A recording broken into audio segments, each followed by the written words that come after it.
Once, God made love to a great saint who had a hairy belly. Of course things like that can happen. And it was a surprise only to the novice on the path when the saint's stomach began to swell, just like a woman's. Weeks went by, then months.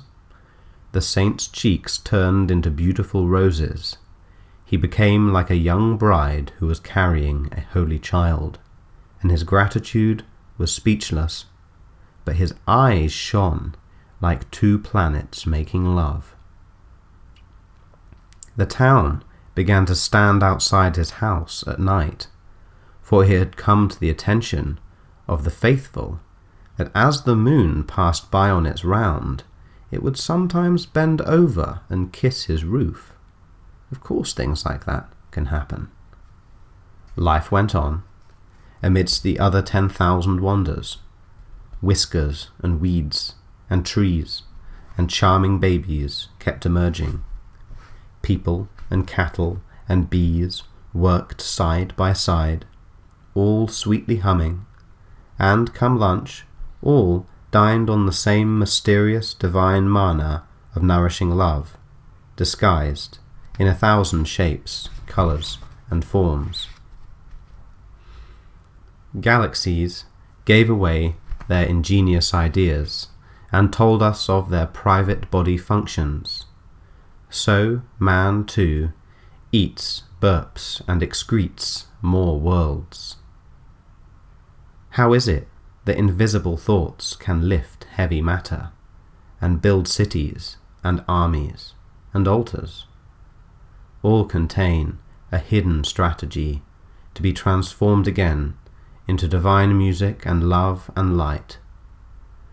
The sun rolls through the sky meadows every day, and 1 billion cells run to the top of a leaf to scream and applaud and smash all things in their joy.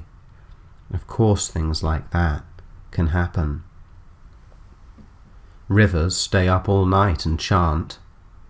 Luminous fish jump out of the water, spitting emeralds at all talk of heaven being anywhere else but right here. Clouds pull each other's pants down and point and laugh. Oh, my dear, of course things like that can happen, for all is written within the mind to help and instruct the saint in dance and romance and prayer.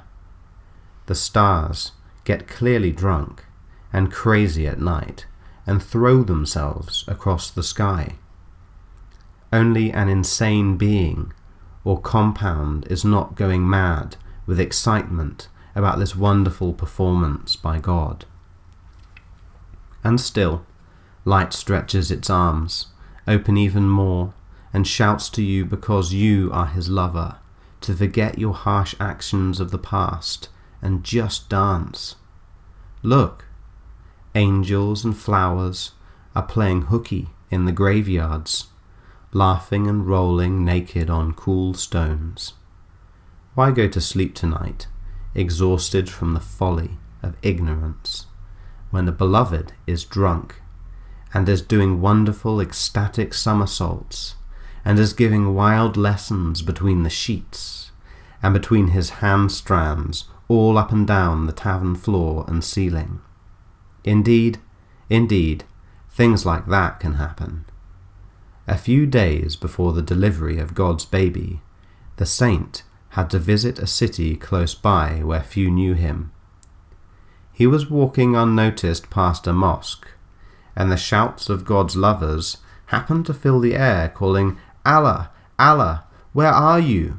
Where are you, beautiful one?"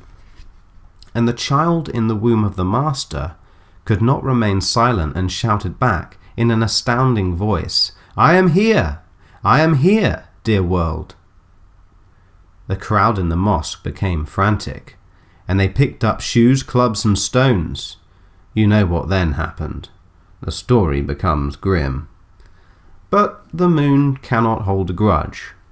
It still stops by some nights and leans over this gentle earth, as over a crib, and gives a full wet kiss. For the moon knows that God is always loving, He will never stop making love, for the truth has been divinely conceived deeply within each of us. Look at the splendor of God's grace. The sun has been planted in 1,000 furrows across every soul's brow. Of course, my dear, everything God and I say can happen.